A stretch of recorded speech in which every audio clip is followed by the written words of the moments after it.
Thank you for that catch, Ingrid. Appreciate that this morning. Okay, so Ingrid, if I could ask you to just move the document up a little bit, up to the top. Oh, yeah. Yeah, perfect. Thank you. So I guess I would start by saying that, our process has very much been navigating or running parallel to kind of the state legislation, House Bill 2180, which we have talked about kind of through the life of the technical advisory series.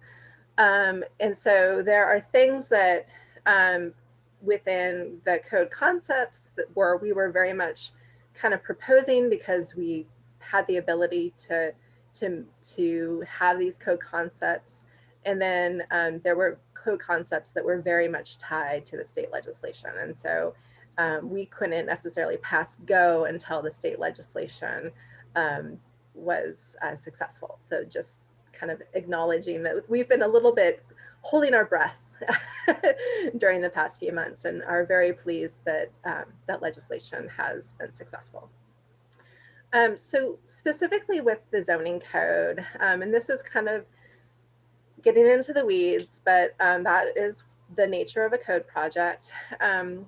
We are specifically looking at, for the most part, changes or amendments to Chapter 33.266, which is our parking, loading, and transportation parking demand chapter. And so the bulk of the amendments, which are really slight tweaks actually, are within that chapter. Additionally, there are some amendments that would be proposed for our base zones, so our multi-dwelling zone, potentially our single dwelling zone as well, our commercial mixed use zone, employment zone, and potentially like industrial or institutional, depending on the types of uses. So just, again, there may be some acknowledgement of some amendments within our base zones. Additionally, our 200s section of the zoning code are kind of additional development standards. And so we have potentially some changes that would be in our schools and school sites, as well as our conditional uses. And those, I would say from a very conservative point of view, we are looking at that, but there's also the possibility that what we're proposing just doesn't really, it may not be needed. So just acknowledging that. And then finally, in our 900 section of the zoning code, we're looking at some potential use category changes. And so that's just kind of the structure of the zoning code. Within our code concepts, we have a variety of kind of topic areas. And so we're going to be walking through those. And the first topic area is around just code concept proposals that would be clarification. So, and this is really to help not only the development community and then the public that is, developing property, but also it's to really help staff. So staff that are at the development services center counter and, helping them so they're not making interpretations, they have code to make kind of clear direction to the public. And so this is really actually much needed. So our first code concept, number one, is to really just clarify that EV ready installations are already happening, and to specifically have a category in the zoning code that acknowledges that this activity is happening in our city. And so, right now, the direction that we're going with is that EV ready installations or charging infrastructure would be accessory uses. So that's, if you have a mixed use building that has on-site parking, this is an accessory use in relationship to the mixed use building. And then additionally, if you had a site that was a standalone and it was pure EV charging, the direction right now is that it would be considered a quick vehicle servicing. So we are kind of clarifying the code and fitting, you know, whether it's an accessory use or whether it is a standalone use into categories that currently exist in the zoning code. So next page. Marty, can I just add something here? So sure. I think just essentially in a nutshell, this first code concept is to acknowledge that EV charging exists in the city currently, because right now the code doesn't even really have a way to define charging and or where it's allowed to go or not. So this is just kind of a technical clarification acknowledging that EV charging is a thing and it will be either considered an accessory use or a primary use depending on the nature of the charging and whether or not it's co-located with another commercial business or not. So should we move on to the next please. Yeah. code? Okay. Code concept number 2 is I would say very much in partner with the first code concept, and it's just simply to add development standards, which we don't currently have development standards for EV charging in the zoning code that relate to placement. You know, where on a site is it gonna you know, more appropriate so it doesn't create offsite impacts, and then what kind of signage, you know, any guidance for signage related to EV charging stations. So again, you know, most of the amendments would be located in the parking and loading chapter, but then it's very possible that we would need to tweak the base zones to also incorporate development standards related to EV charging.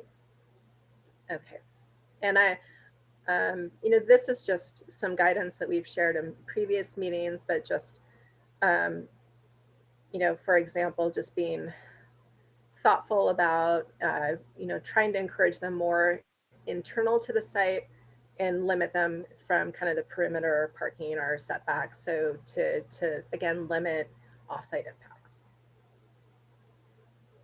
And Marty, one more question. Do you think we should allow people to kind of interject as we're going along and ask questions, or should we, leave it till the end? Okay, we can do either or. Feel free to it's probably more helpful if folks comment as we're going, because that way we have it up on the screen. And Okay, are we on to code concept number 3? Yeah. Okay. So this right here, I would say this code concept number 3 is probably the most tricky from a staff point of view. And it is specifically looking at a potential mobility hub definition, and then what would be the appropriate use categories if we were to go with a definition. So related to the code concept number 1, you know, the proposal is it's either an accessory use, or if it is a primary use, then it's defined quick vehicle servicing. So like a gas station. And I think around the country, we're seeing examples of like in Minneapolis, for example, there's been really this pilot of, you know, a concept of a mobility hub, which has a little bit more of a, I would say, an overarching public benefit or use. And so this is really kind of where there could be a larger policy question. And so if there was this definition that kind of met that larger public use benefit, you know, would we then, you know, look at amending our basic utilities or community service use categories, similarly to what we've done with mass transit stops or park and ride facilities. So this is kind of a question. or does it still function like a gas station? And so like that's kind of the rub that we have as staff. So this right here is going to take a bit more, I would say, inter-bureau coordination. We really need PBOT to kind of weigh in on this. And there's a lot of potential, you know, from a zoning code point of view, just trying to address potential adverse impacts. And so that is, you know, if we're moving in this direction, we don't want to create adverse impacts. So this is the meat of the conversation. Okay. Yeah, I just want to add, we didn't talk a lot about this in the previous sessions about Mobility Hub. We realized that we have a lot more work to do on this particular item, and a lot of it is inter-bureau work, like Marty said. But really just kind of trying to figure out, like, what is a mobility hub? Is it defined by like a couple of different transportation modes being accessed at one place? Is it two, you know, is it transit and e-scooters? Is it transit and bikes? Is it transit and e-car sharing? Is it transit and does it have to have transit to be a mobility hub? And where can they be located in the city? And then what types of uses are allowed and how is that use defined is really the crux of the conversation that we are yet to start and will be starting in the next month or so. Mm-hmm.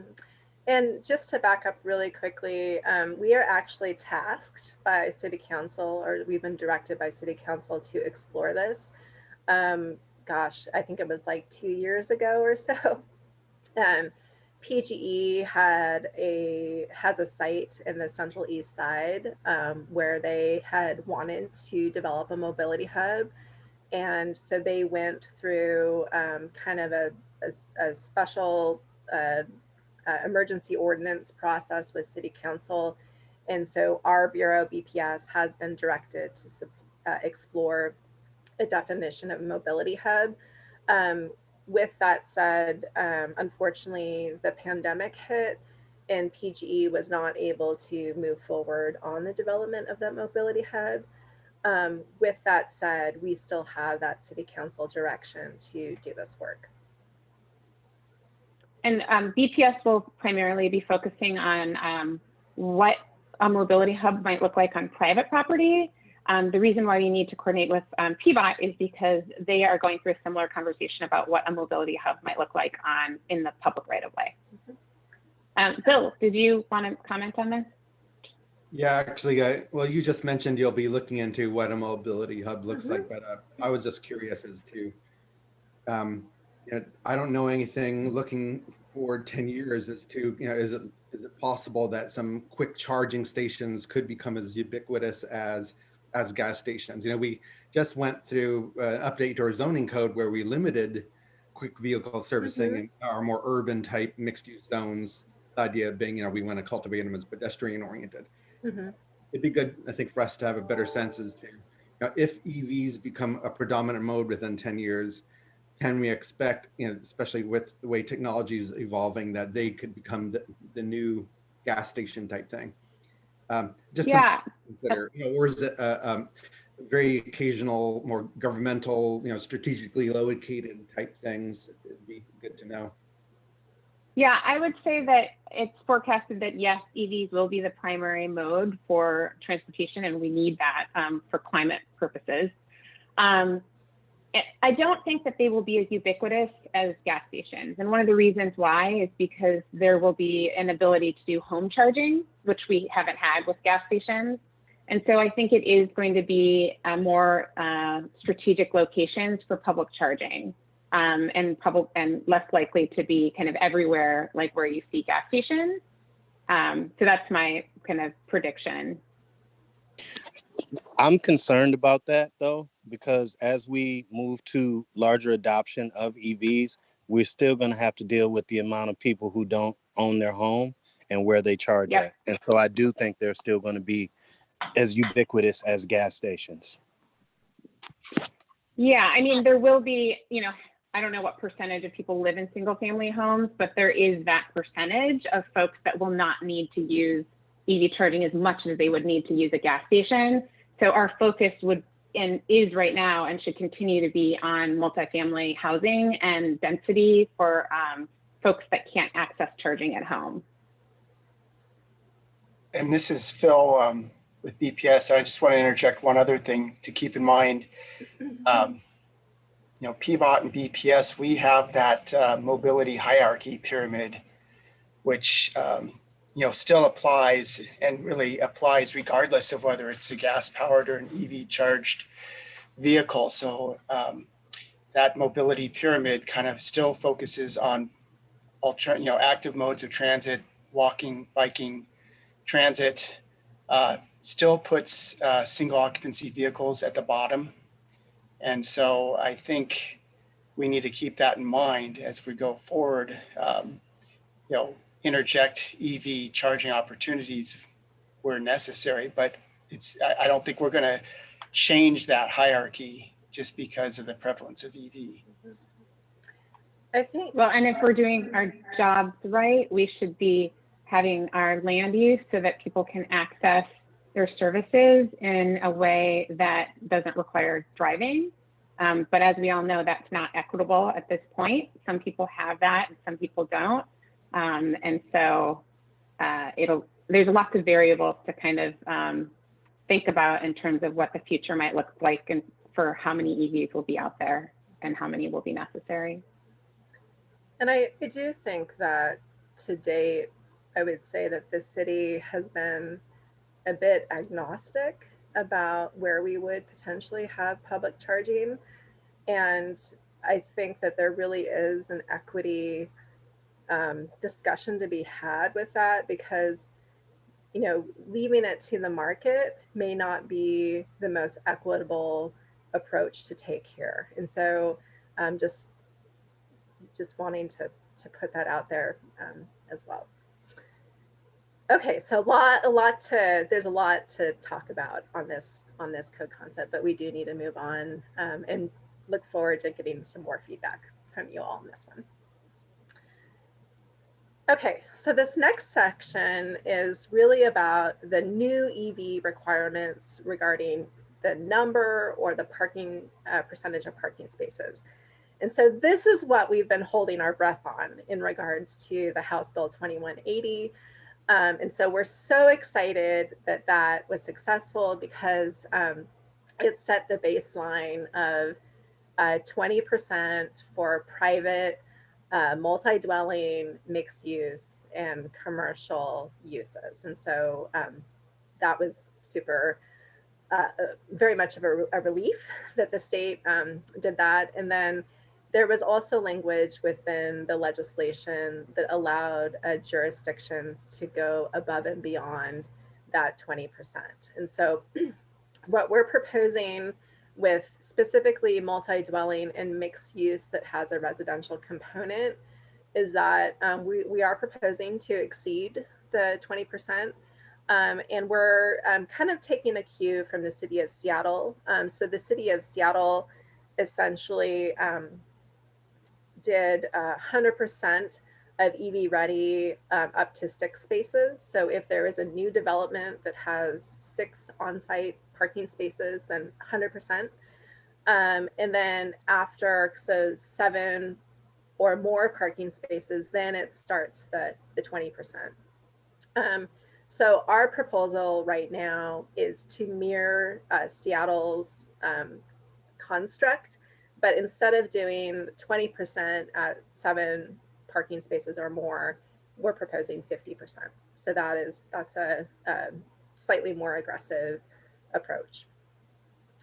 So that's, and again, this is something that we've been sharing all along the way. So this is not new information. Okay, code concept. Can I just add here? One of the things that I spoke with Sarah about from OAC on this particular code concept is because we're linked to HB 2180, they defined that each spot, in order to be EV ready, has to be able to support a level 2 charger. have to have the electrical capacity and conduit to support a level 2 charger. And, you know, if we don't want to overkill, like if you do smart charging, where you have a computer system that that allows the amount of electrical capacity to go to each spot that's needed to be able to charge 100% of the spots, you don't necessarily need enough electrical capacity to support a level 2 charger for each individual spot. You can kind of, you know, turn it on when it makes sense and then turn it down. Like the computer system regulates that. And as it's stated right now, because it needs to be linked to the state's definition of what EV ready means, it could require builders to kind of provide more electrical capacity than needed, especially if you're going to be doing a smart charging type system. And so I'm really interested in potentially like the rulemaking process at the state having a carve out or a caveat that says that the electrical capacity doesn't have to be at the level of supporting a level 2 charger for each individual spot if you're going to do smart charging. Like there's a caveat that like the developer can figure out how to be able to charge all the cars at a smaller or a lower electrical capacity amount if they have smart charging for 100% of the spots. So that's something that I don't know how many people in this group are going to be involved in the rulemaking process for HB 2180. We will have a representative from BDS. Terry Whitehill will be involved, but highly encourage anyone who has the time or capacity. I don't know if PGE is going to have a participant or Pacific Power in this rulemaking process. But it would be great to kind of have that conversation at the state level because whatever we do needs to be tied to the state.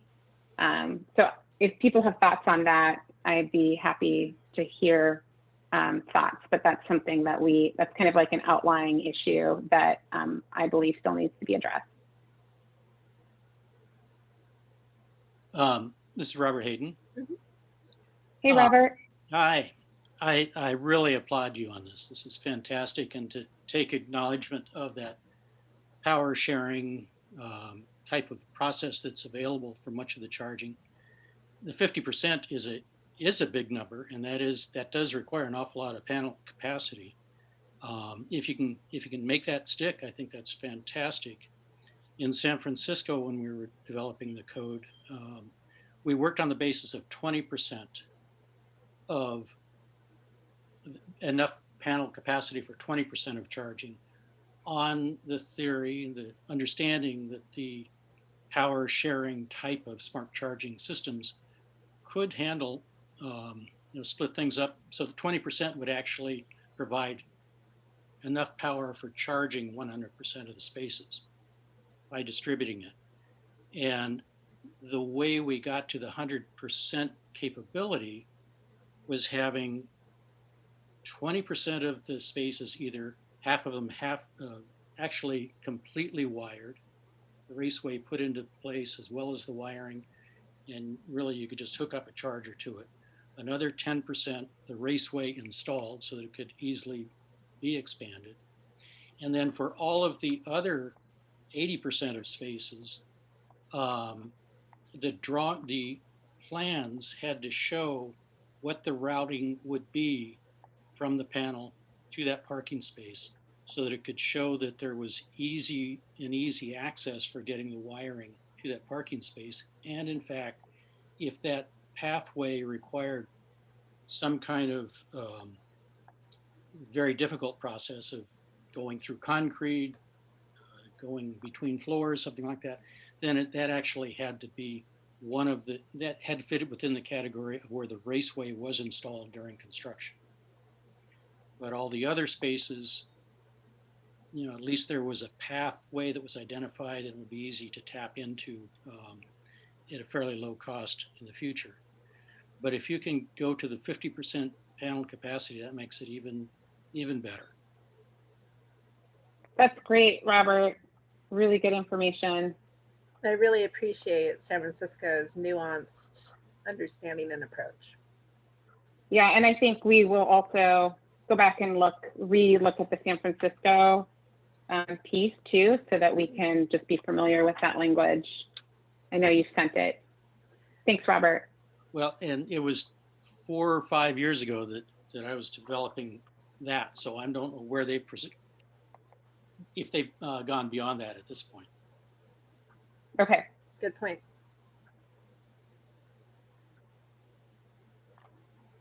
And I'm just thinking it'd be so nice to not have like this state goalposts, you know, to be a city that can just create the standard without, you know, the state limiting.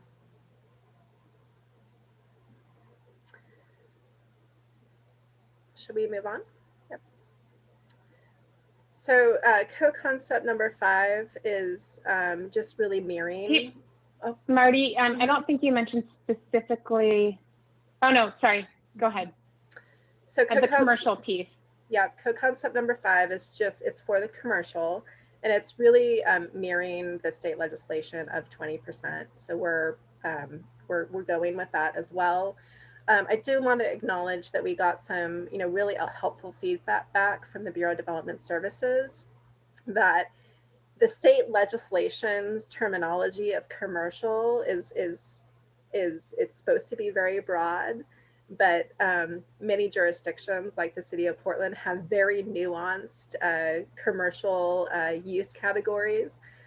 So we do need to be a bit more explicit or clarify which use categories within the commercial umbrella that we're referring to. And so, you know, we do view this as being very broad. And so it would include retail, sales and service. It would include office, for sure. You know, mixed use buildings that have kind of the retail, sales and service and office component.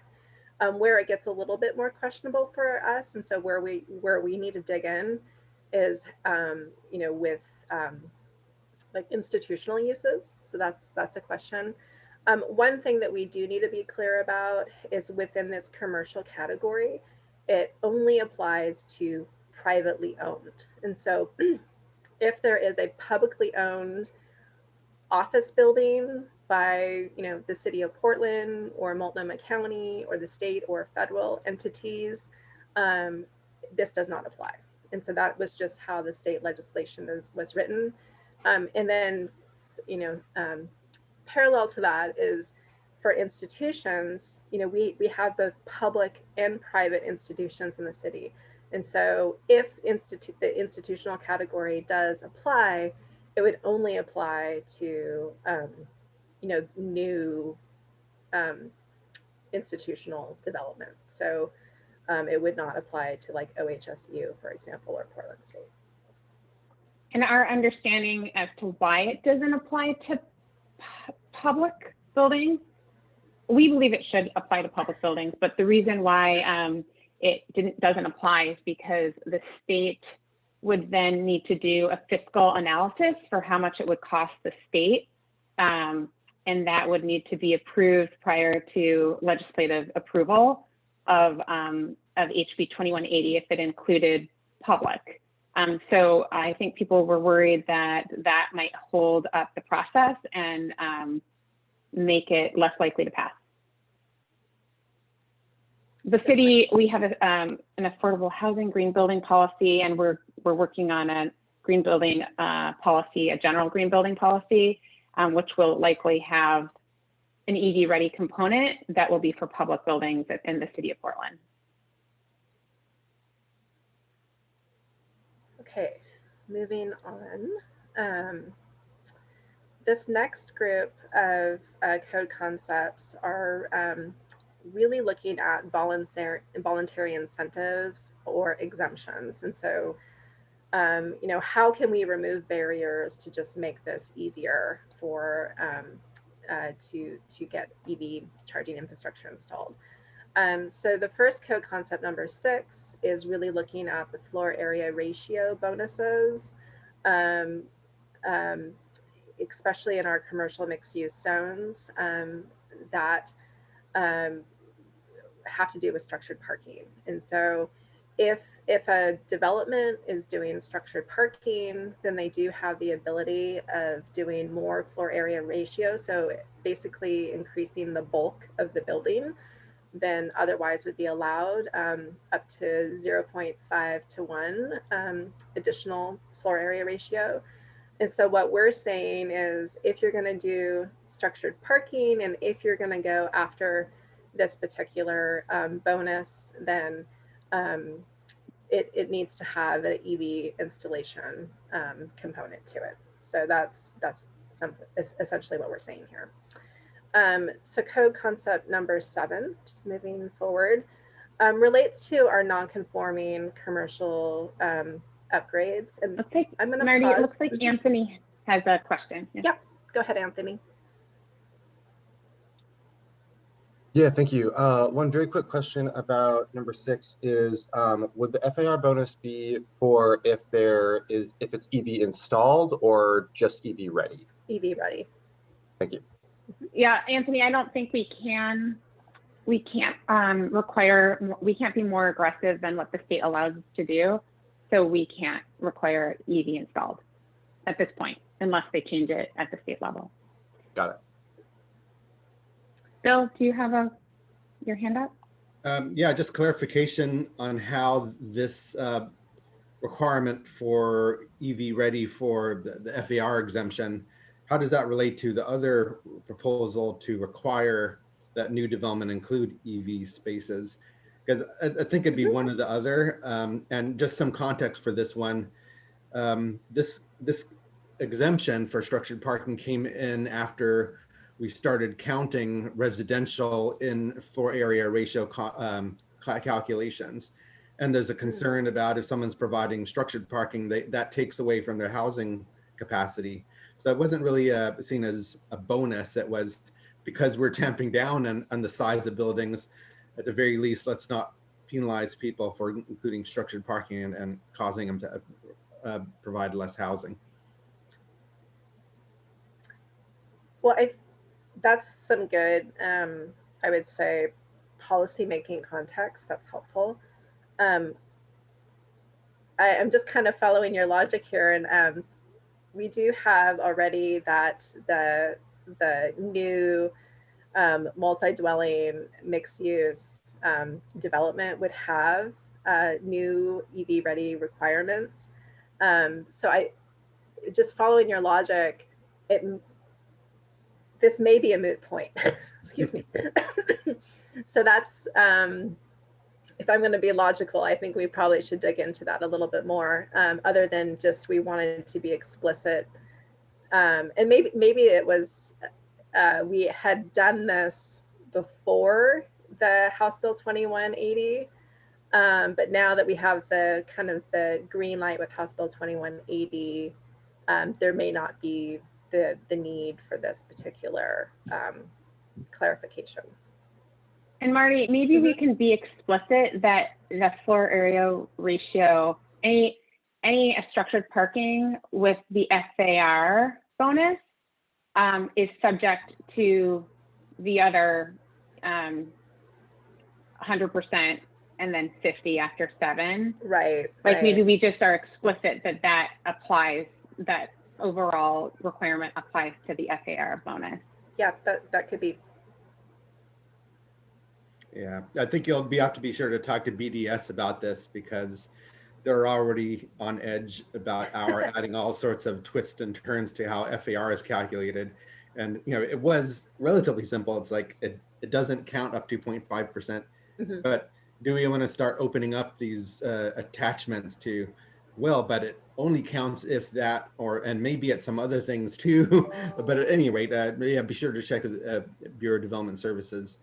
Good coordination recommendation for sure.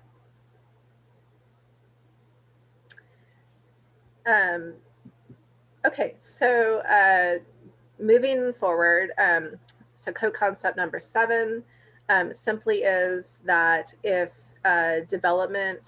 existing development, excuse me, is going through a significant upgrade, that if they are also putting in EV infrastructure at the same time, that the EV infrastructure costs are not counted towards the non-conforming upgrade threshold. And so this is just kind of, we don't want to disincentivize an existing property owner who's doing a significant investment to not put in EV infrastructure with this recommendation. Marty, for those of us who aren't planners and we don't live and breathe the non-conforming upgrade type work, can you explain like what would trigger a non-conforming upgrade and how?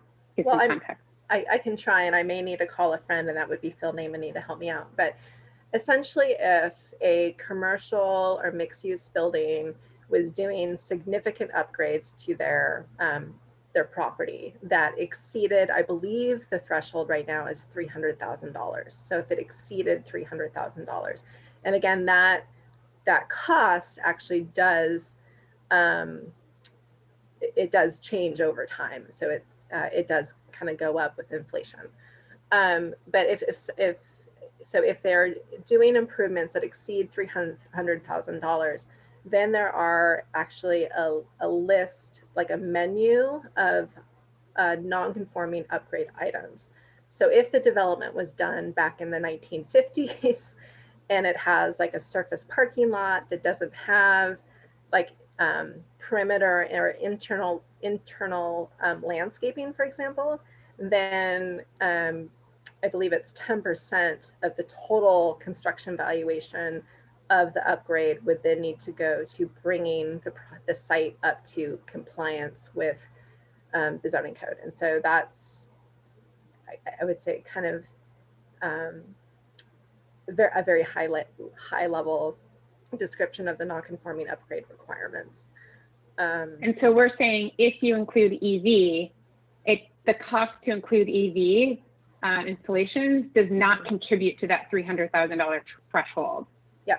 So we don't want to discourage people from installing EVs because they're worried about triggering the non-conforming upgrades, which would require them to make all these upgrades and pay more money. Yeah. So we just wanted to make sure that EVs still got installed and weren't discouraged from being installed because of that non-conforming upgrade requirement. Great, thank you.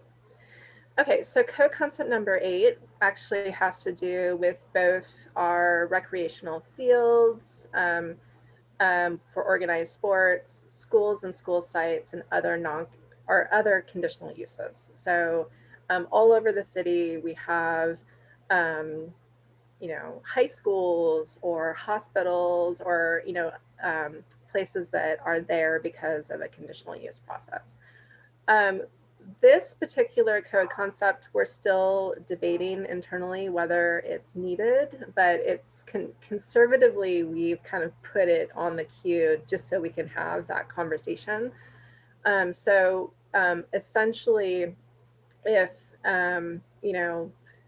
a high school or a church or some other sort of conditional use put in EV charging infrastructure into their existing parking lot, we want to make sure that that doesn't trigger an additional conditional use review. And so we're kind of wanting to make sure.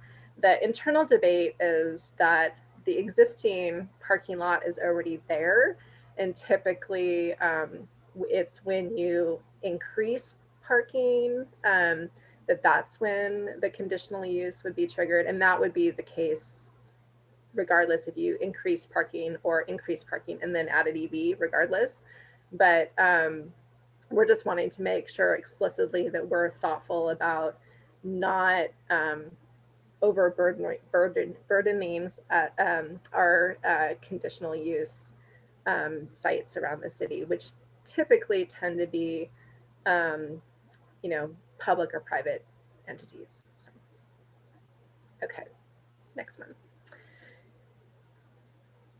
So this next group of code concepts really have to do with the whole conversation that we've been having regarding, how do we just, really kind of push the envelope as far as we can on EV car share, or just really looking at EV short-term parking options, just to get at allowing there to be more turnover, more access to EV charging, you know, on sites around the city.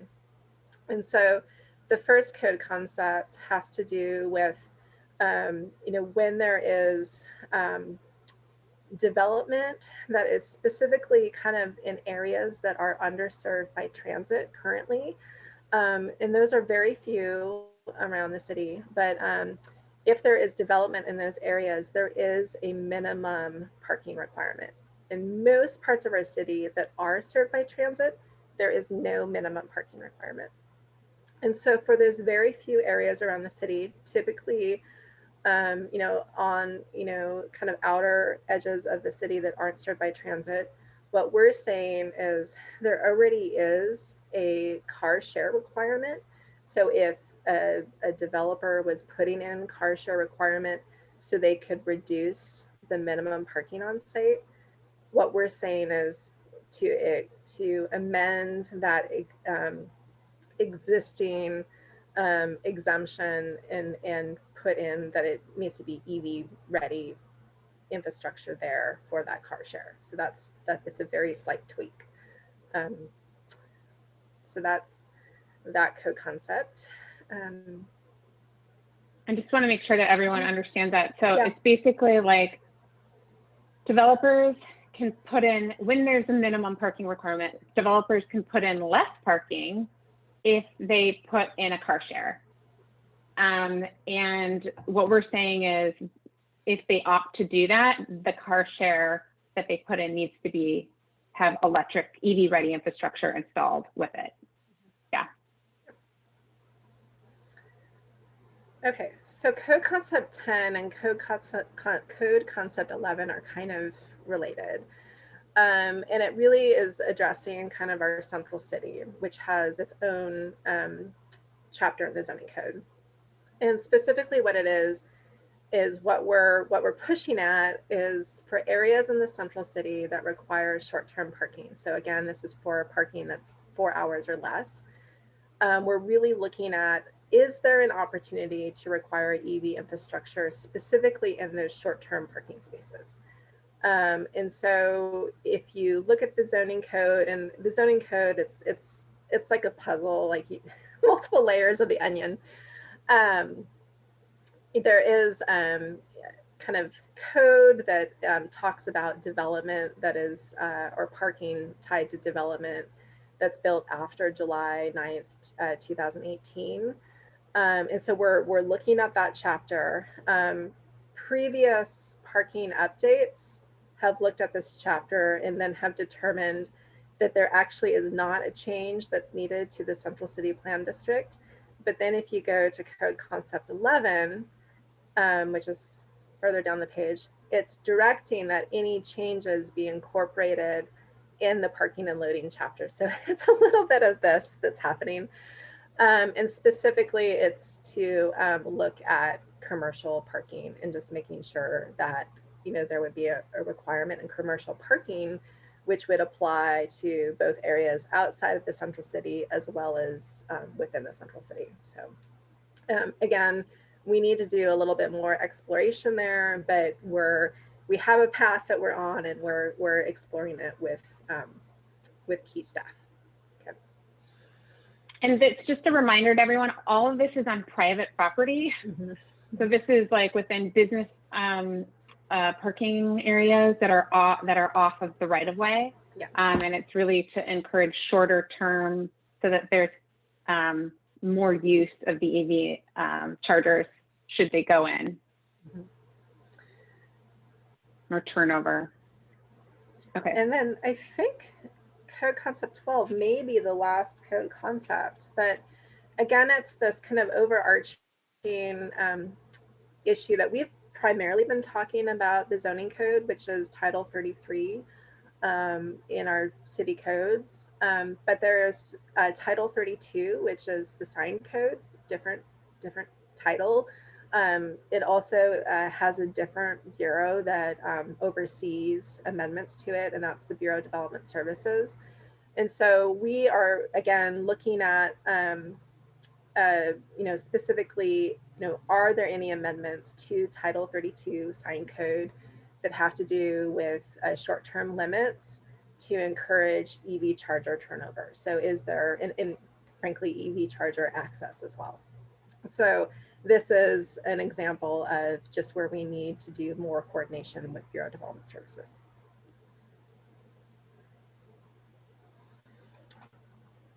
And that's it. We got through them. Thank you so much for everyone's patience as we walked through those.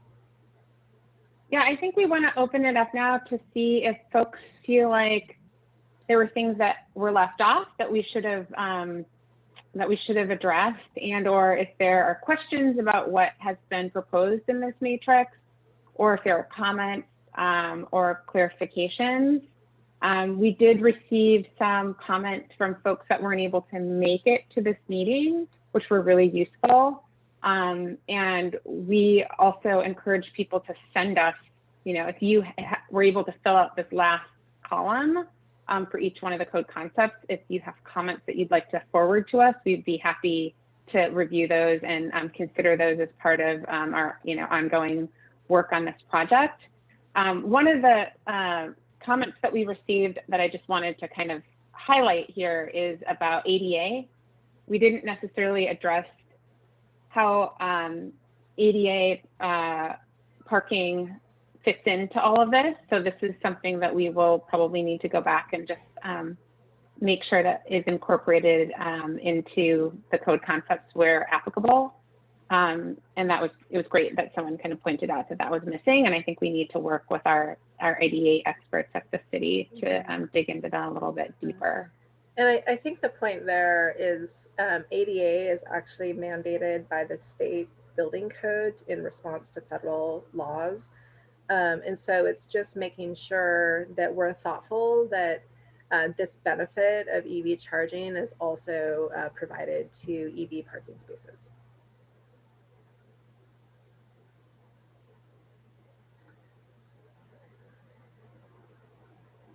So we'll just open it up to folks if you want to kind of go back to a specific code concept to dig into it further. We're happy to do that as well, but we just want to kind of use this time to answer questions and address any comments.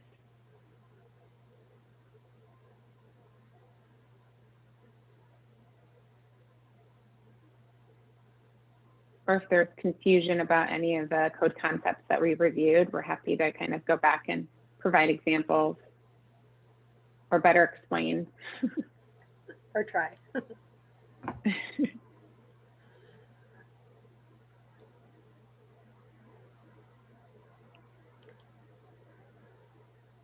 And I think most of these, except for the mobility hub, which we didn't totally dig into during the previous 3 technical advisory series meetings, that most of this should be it shouldn't look too new to folks that were able to participate in the other meetings.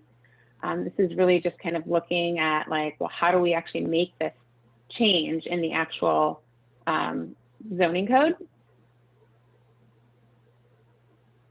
And then I also wanted to say that we are also sending a similar matrix to internal Bureau staff and representatives. And we will be having a similar conversation with some of our planning staff and BDS staff as well. There's still work to be done on that side.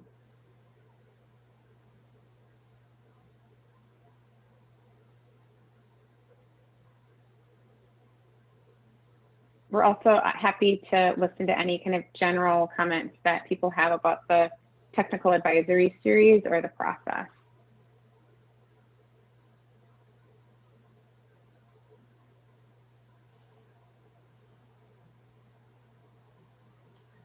I'm not seeing any hands raised or new comments. There we go. Oh, Anthony just raised his hand. Yeah. Yes, thank you.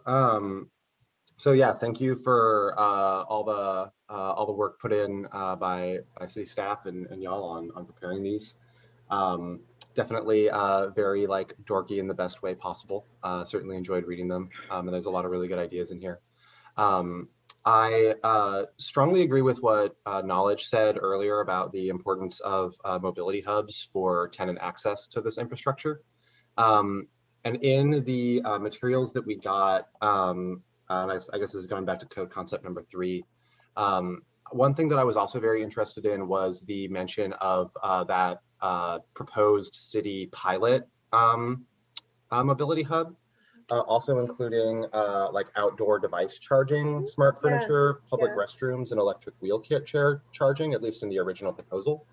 And I think that is also a really important access thing in terms of important forms of access for our houseless neighbors as well, who might not have that sort of device charging access normally.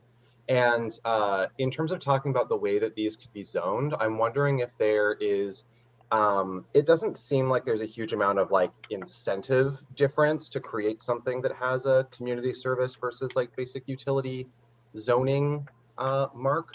But I'm wondering if there's any way that if things were zoned very slightly differently for if they did include those sorts of amenities as well, in addition to simply the electric vehicle charging or bike and scooter charging in rental spaces, would there be any way to zone slightly differently in a way that might create more of an incentive to include those amenities to get that type of zoning?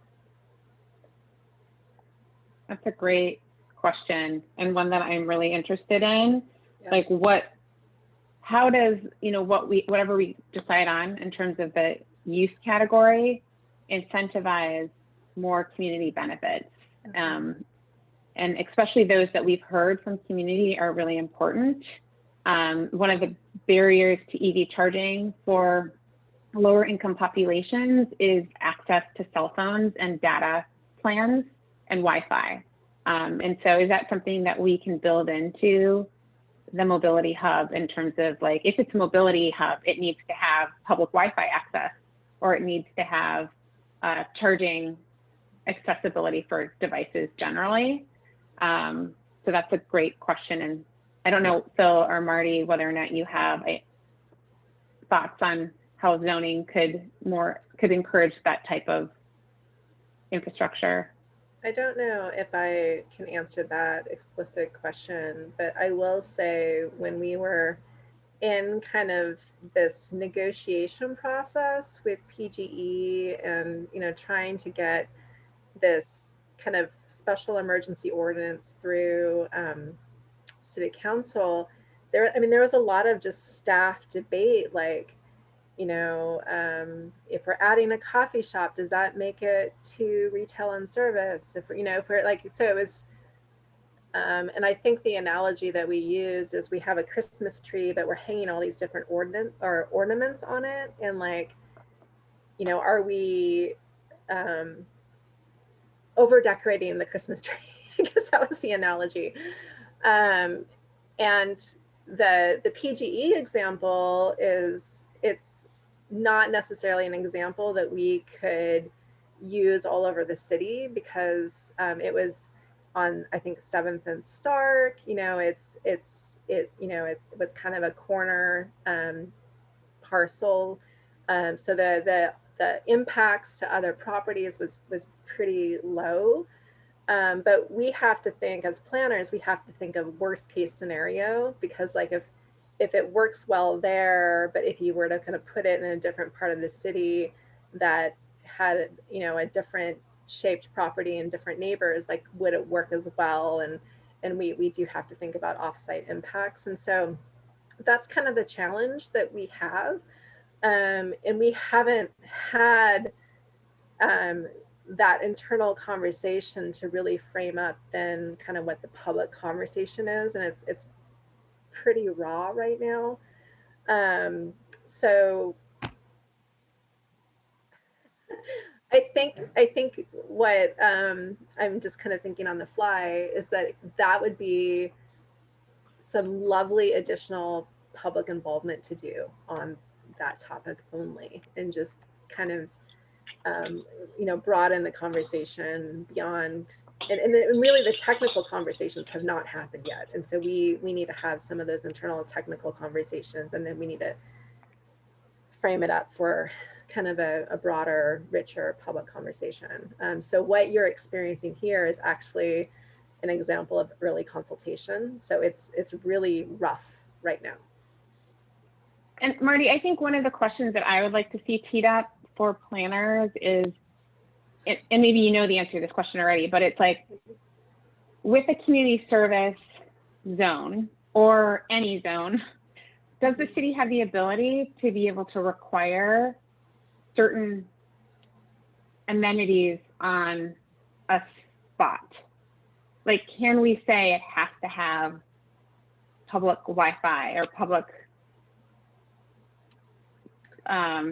outlet access? I mean, is that something, is there precedent for that? Keep in mind that we actually have, there's the Office of Community Communications, I think it is.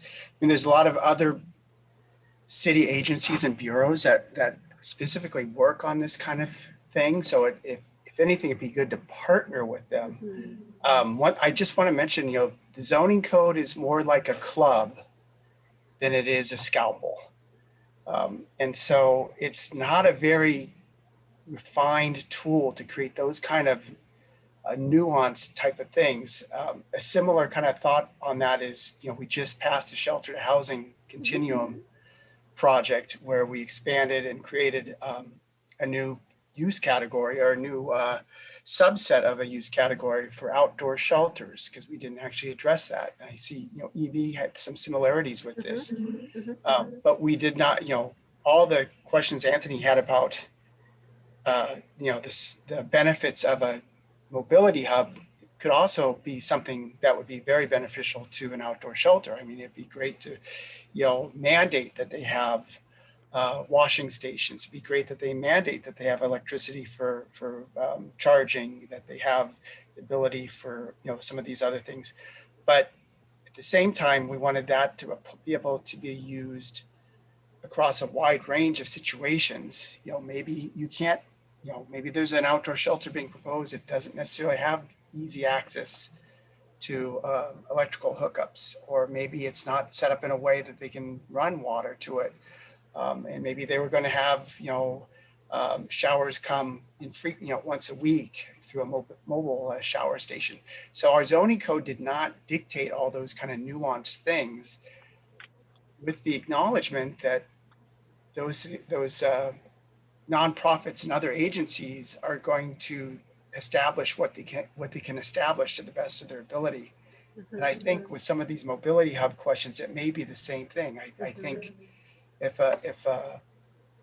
we get a nonprofit or a group that's interested in creating a situation like that, then they'll be interested in providing those features. I'm not sure, other than PGE and so on, I don't know that there's going to be a private property owner that pushes forward a mobility hub, because I don't know what kind of rent they would get for it. So I think eventually we're gonna have to let some of that go from a regulatory standpoint, but perhaps have other programs to ensure that that those features can get put in place.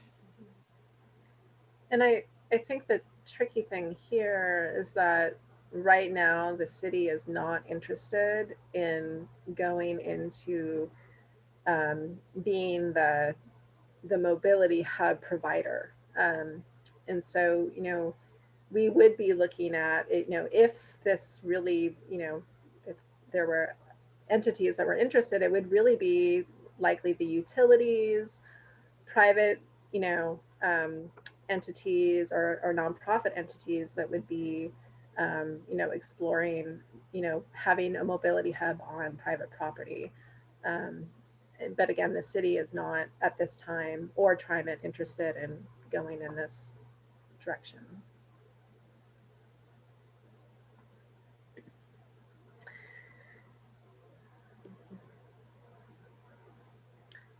Elizabeth?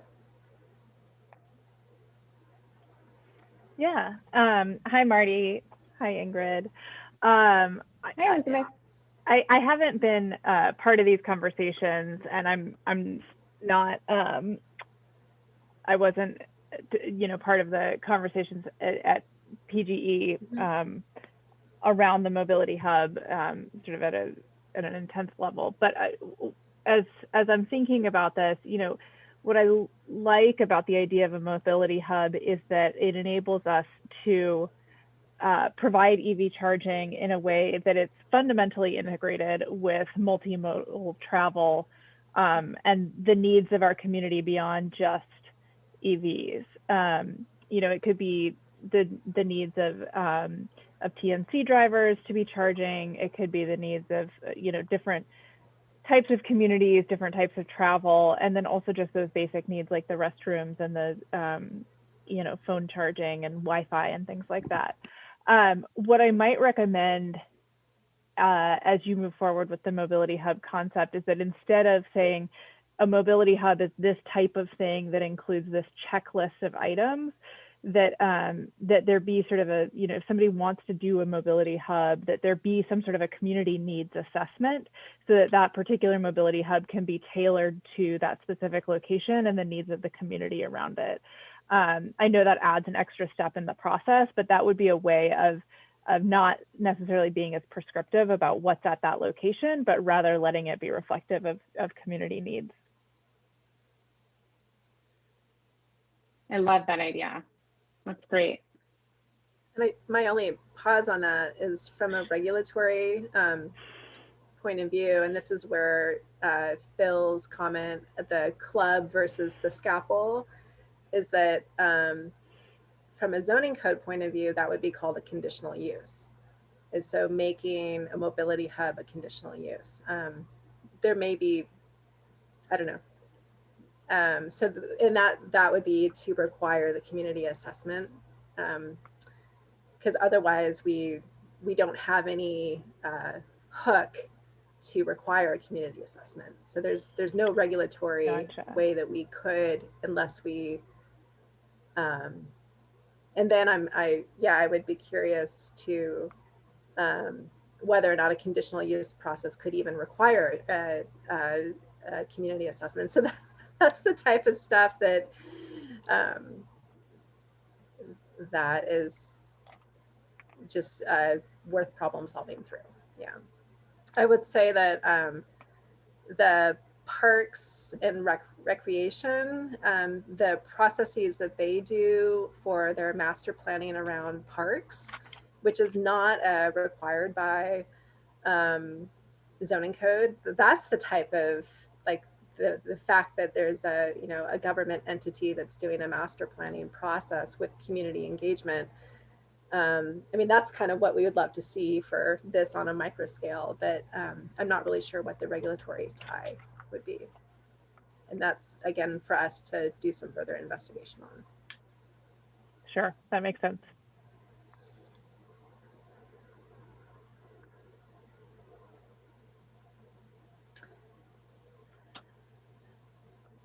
So, Eric. Yes, hi. Thank you for the opportunity. And I've been quietly listening on all the comments, and I definitely agree with the previous speaker that it is very important to have need assessments when it comes to putting anything in any community to a certain extent to make sure that's what they need. I think in terms of the overarching EV readiness code, I don't have too much agreement. I don't have too much disagreements in terms of most of the language, because I stand by most of them. However, I do want to mention recently when it comes to actual EVSE deployments or charging deployments, DC fast chargers located around or near MUDs have been a pretty heated topic overall. RMI, Rocky Mountain Institute, has produced a research recently looking into Los Angeles overall, where most of the TNC rights around disadvantaged neighborhoods or underserved neighborhoods or communities tend to be ICE vehicles than electric vehicles. Electric vehicles tend to be used more on for TNC when it comes to more affluent communities because of DC fast charger deployments or locations overall.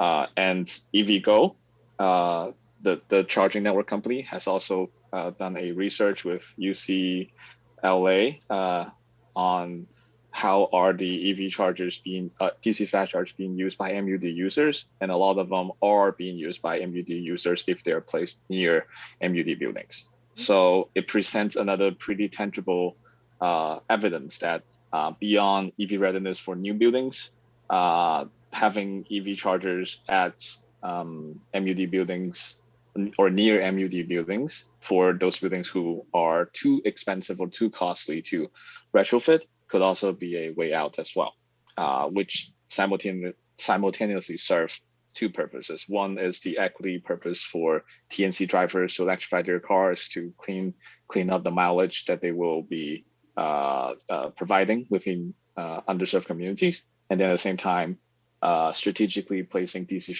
fast chargers near MUDs who are older and harder and more expensive to retrofit could be helpful to provide additional access to charging for MUD residents as well. Eric, one quick question. The DC chargers, the kind of the deployment or the location, do you know how much or what percentage of that was in the public right of way versus private property? Good question. I think for EVgo, most of them are probably on the private properties because that's how they do it mostly. The right of way ones examples are the ones that we are both fairly familiar with, which are the electric avenues that we have with PGE, and then also the sort of the one-off that happened in Seattle, which was actually deployed by Green Lots, owned and operated by Seattle CLI. Thank you. Or a short answer to your question is not many of them are actually in the right of way. Most of them are actually in private properties. Great, thank you. Elizabeth, did you have another question or? Oh, no, sorry, just stretching. Okay. Well, I just want to do a quick time check. It is 11:17, and we do want to just kind of transition to just sharing kind of next steps on this project. And again, just an invitation that folks, you know, to continue to send us any feedback via email. That would be really helpful. You know, we are definitely looking to each of you as kind of technical or community experts for sure. And so very appreciative of that. So if we could go to the slideshow. Thanks, Ingrid.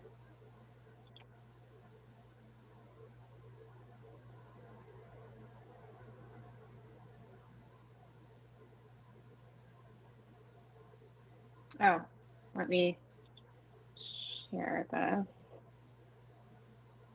Is that big enough? Oh. Can you see that? Yeah, thank you so much. Okay. So just again, this slide hasn't changed since last month, but it's important that we keep referring to it as far as what our next steps are for this particular project. So we are at the code concepts phase, which is really, you know, started last fall and is ending this month. And again, it was just really aligning kind of the code with the concepts and kind of considering what the potential proposals are. For the most part, again, they're you know, primarily in the zoning code, and then we do have some questions about Title 32, the sign code. And again, just overarching coordination with the state building code. So we are moving into kind of our next phase, which is really to do a draft code concepts report or potentially a discussion draft. There's some similarities and differences. So we just kind of need to figure out what that draft is, as well as the economic impact analysis, which we've hired Johnson Economics, which is a local consulting firm, to assist with the economic analysis of this work. And we're going to be coming out with a public draft. And so there will be a public draft that will have a public comment period for review, and also just acknowledgement that this process has been kind of just really relying on the technical advisory planning series. And our next step is to go a bit broader with, you know, providing a draft that the broader community can review and weigh in on. And then following that work, we will have a proposed draft. What that means is that that's the draft that goes before the Planning and Sustainability Commission. That is a draft that triggers our public notification requirements. The conversation then changes from public comments to staff to public testimony to the Planning and Sustainability Commission. So it is a transition that is a bit more formal in a legislative project. And so our hope is that we'll have a public hearing in the late fall, early winter timeframe before the Planning and Sustainability Commission. After they review the proposal, they have the ability to make amendments on it based on public testimony or kind of new technical information as it arises. And then their recommendation is then what is forwarded to City Council. City Council, we are hoping that we will have what's called a recommended draft. And again, that's the Planning and Sustainability Commission's recommended draft to City Council. That would be in the spring timeframe. And the reason being is we're trying to run parallel with the state's rulemaking efforts, and they have a deadline of July 2022 to have the new state code in effect, building code in effect. And so we're trying to run parallel to that. And so the hope is that we have a public hearing before City Council in spring, and then we have an effective date of when the code is applicable following the July 2022 date of the state. And so that essentially is the process that we're embarking upon. There will be a lot more opportunities for public engagement and public comment and public ability to shape this effort. And we just hope that you'll continue with us on this journey. We'll definitely be communicating regularly with key milestones to this group, because you are definitely a group that is our critical stakeholders and technical expertise to this project.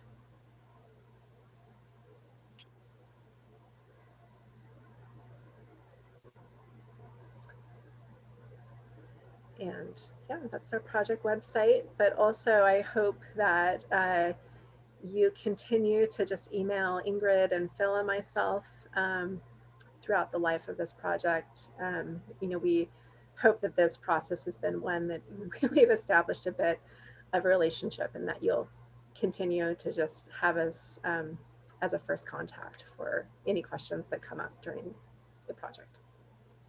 Yeah, and I think I'd just like to add, we have an agreement with 4 community organizations, including Portland Tenants United, Imagine Black, Hacienda CDC, and Verde, to submit written testimony on these code concepts for us to inform our further development of these codes. So we're looking forward to getting that feedback.